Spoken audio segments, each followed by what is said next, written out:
Welcome to Magnificat TV News, dedicated to providing news of the Church. It is Wednesday, March 16, 2022.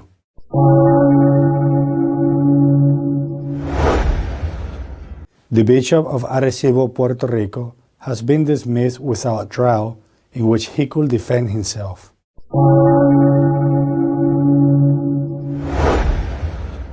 While the Catholic Church continues to pray for the end of the war in Ukraine, the Orthodox Patriarch of Moscow has again supported the arguments of Putin justifying the war.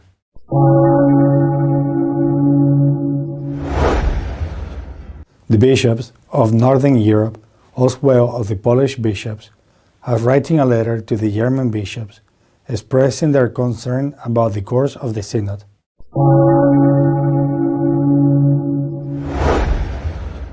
Guatemala has passed a pro-life law that is stretching penalties against abortion. Also, the teaching of gender ideology is prohibited.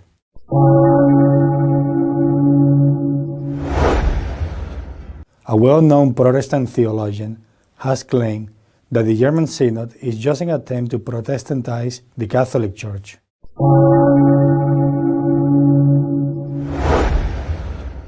The Bishop of Arecibo, Puerto Rico, Monsignor Daniel Fernandez, has been dismissed without giving him the opportunity to defend himself.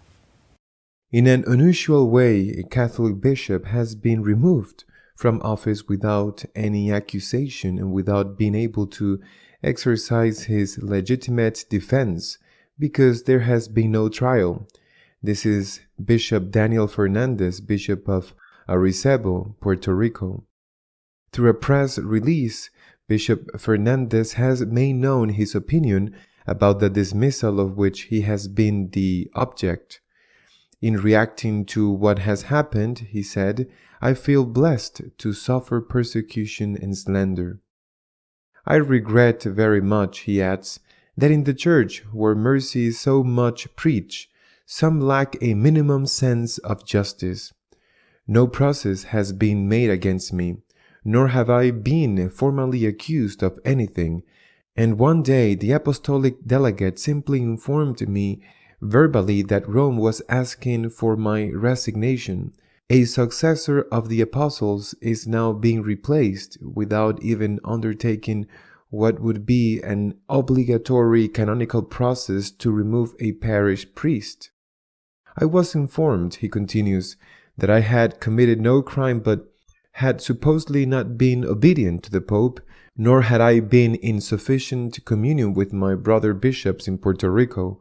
It was suggested to me that if I resigned, I would remain at the service of the Church in case at some point they needed me in some other position, an offer that in fact proves my innocence.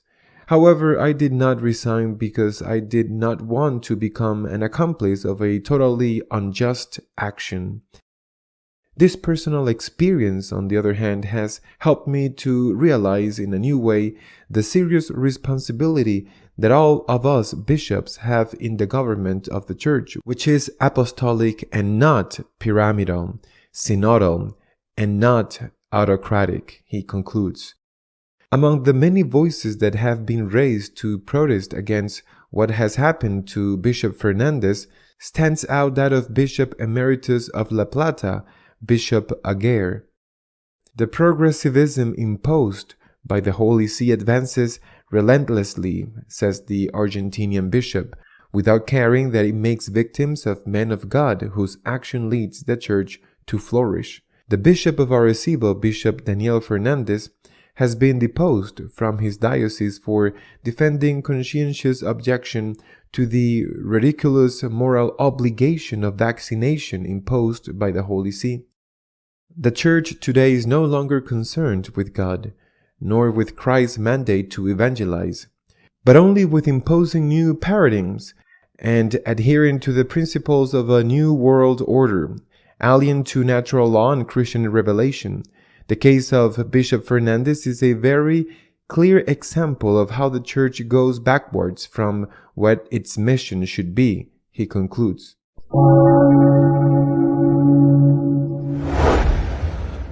Kirill, the Orthodox Patriarch of Moscow, has once again issued a statement supporting Putin's argument for carrying out the war in Ukraine.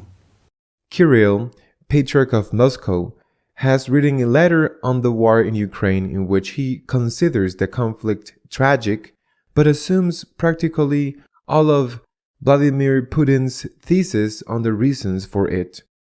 Patriarch Kirill explains what his position on the war in Ukraine is, which could be summarized in the following points.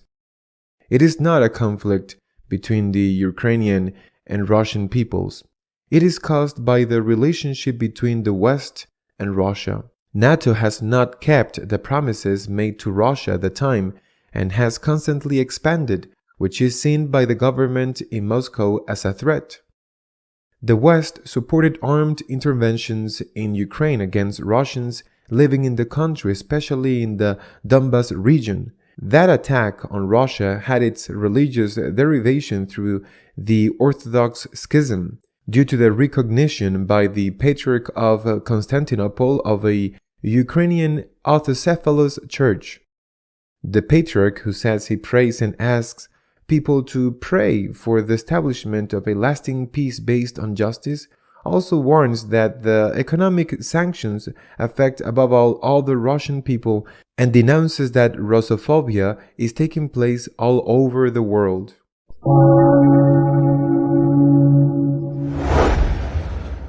The bishops of the Scandinavian countries have warned their German counterparts of the danger of breaking the unity of the Church by the outcome of the Synod. The Scandinavian Bishops' Conference has sent an open letter to the German Bishops' Conference, in which they point out the concern of the Nordic bishops according to the development of the German Synodal Assembly. They warn them that they must remain in communion with the rest of the Church and conform to the intact deposit of the received faith and the unmutable teachings of the Church herself. The Nordic bishops, Sweden, Finland, Norway, Iceland, and Denmark, are meeting in their plenary assembly. From there, they wanted to send an open letter to Bishop Batzing, president of the German Bishops' Conference, and to the rest of the German bishops. In this letter, the Nordic bishops expressed their concern about the orientation, method, and content of the German Synodal Assembly, which deviate from the necessary communion with the successor of Peter and the rest of the Church. They warn against capitulating to the spirit of the times, no matter how great the challenges. In the legitimate search for answers to the questions of our time, we must, however, respect the limits set by the themes that represent immutable aspects of the Church's teaching, they say. They also recall that the true reforms of the Church have started from the Catholic teaching founded on divine revelation and authentic tradition.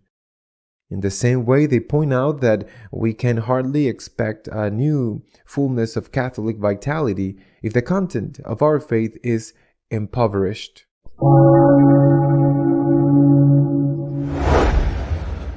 Guatemala has become one of the most pro-life countries in the world. It has passed a law that toughens penalties against those who commit abortion. Guatemala's Congress has voted almost unanimously in favor of a law banning same-sex marriage.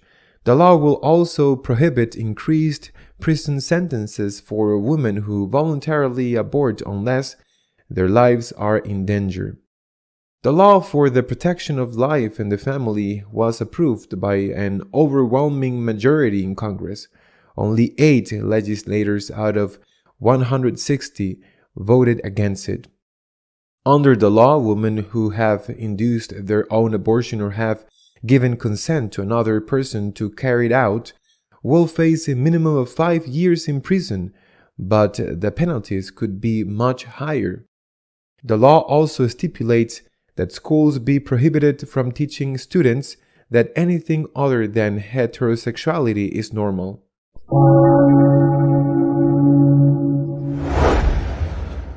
A well-known Protestant theologian, famous for his liberal and left-wing position, has claimed that the German Synod aims to make the Church more Protestant. Left liberal Protestant theology professor Friedrich Wilhelm Graf has bluntly stated that the German Synod is nothing more than an attempt to Protestantize the Catholic Church. In an article published in the March issue of Rotary magazine, Graf first praises the evolution of Protestantism into a liberal cultural religion.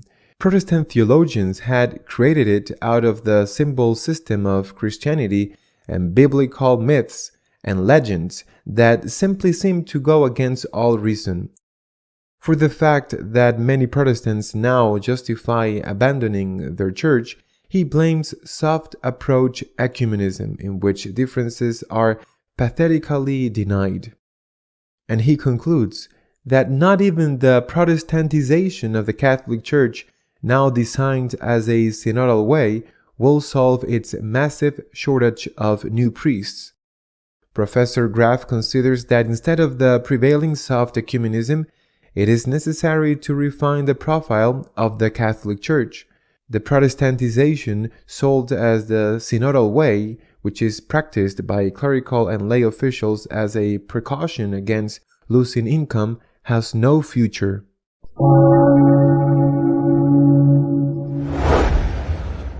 Our editorial this week is dedicated to commenting on the dismissal of the Bishop of Arecibo, Puerto Rico, without a prior trial. To the king, wealth and life are to be given, but honor is the patrimony of the soul, and the soul is God's alone.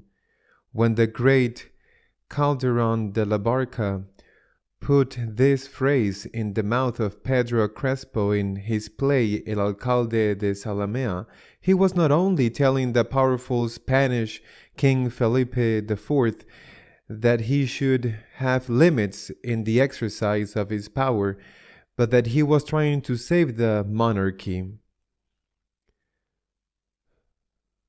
Louis XIV either never read Calderon's play or did not pay attention to it.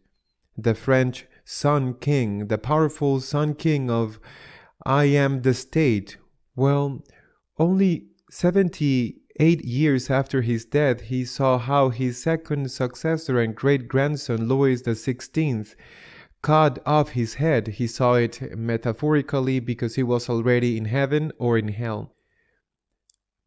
That is, when you do not have a limit in the exercise of power, you always end up paying for it.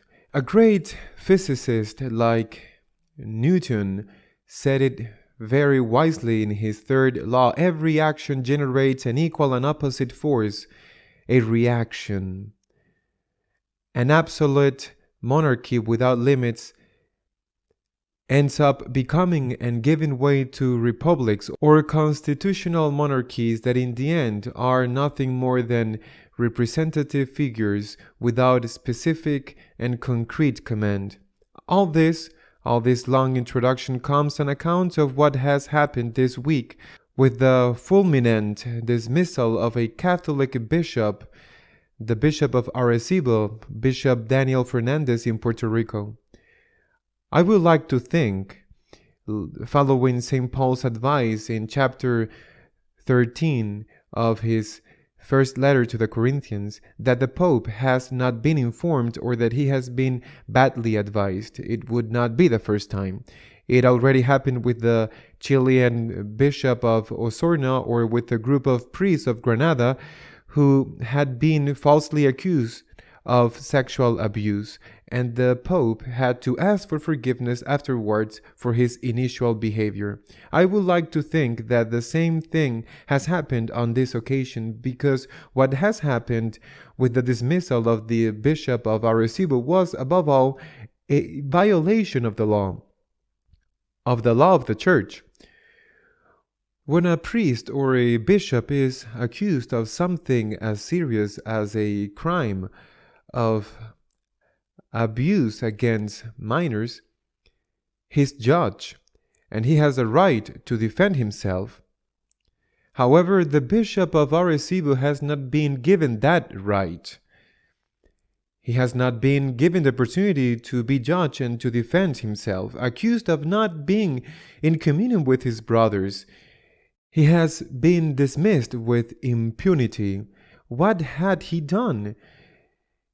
He had said that vaccination against COVID was voluntary, but he had done nothing more than follow the indications of the first document published by the Vatican when the epidemic began, where vaccination was advised but not mandatory.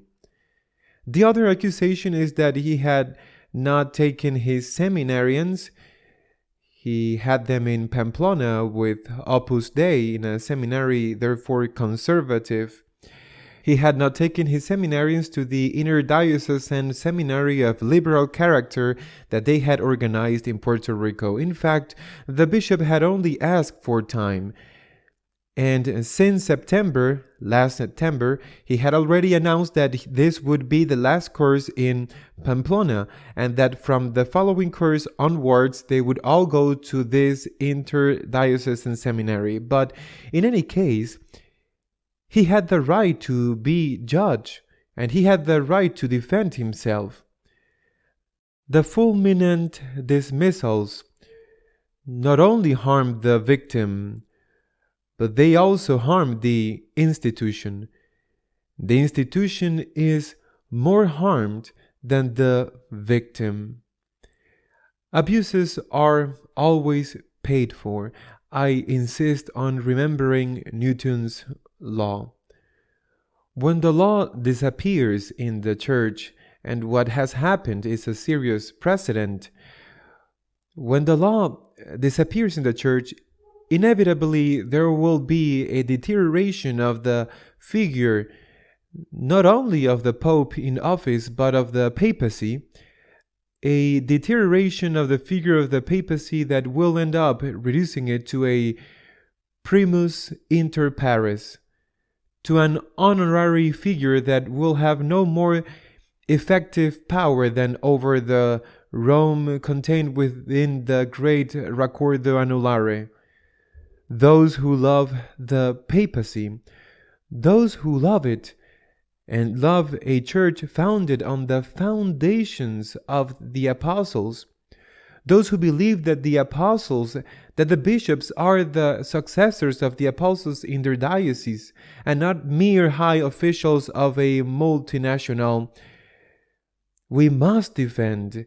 Because we love the papacy, we must defend the primacy of law in the church. Either that, or I insist, the papacy runs the risk of being distorted and as a reaction become an honorary figure. Benedict XVI explained it very well. Not only did he practice it like his predecessors, but he explained it very well and spoke of a papacy with power, but also with limitations in all aspects, not only in the exercise of law, but in what is even more important, such as the defense of doctrine and the defense of Catholic morality. Moreover, this deterioration of the figure of the papacy has already begun to take place, and not precisely from the conservative ranks. This week also the president of the German bishops, Bishop Batzing, has made a statement in which he asked the Pope to dismiss the Cardinal Archbishop of Cologne as soon as possible. Batzing is behaving as if he were the Pope's superior, and not as if the Pope were an equal and had an honorable mission, but as if he were his employee whom he scolds because he's not being sufficiently agile and docile in carrying out his orders. And also this week, Cardinal Marx, Archbishop of Munich, has been a statement saying that Catholic sexual morality is an oppressive morality. Why did Marx say this?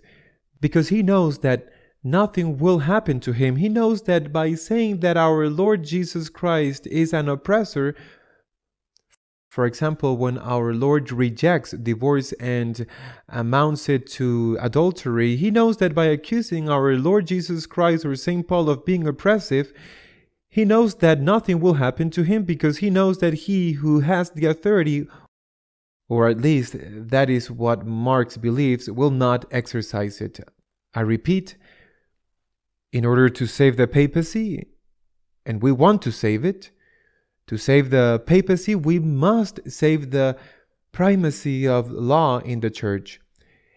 A church where the law does not exist or is continually diminished is a church that is sliding not only towards authoritarianism, but sliding towards a reaction against this authoritarianism that is the disappearance of the papacy and the transformation into an honorific figure, in a primus inter pares, in a decorative operetta figure. To the king, wealth and life are to be given, but honor is the patrimony of the soul, and the soul is God's alone. And this was said not by a republican, but it was said by a lover of the monarchy who wanted to prevent the excesses of the monarchy from destroying it, as in fact happened. Until next week, God willing.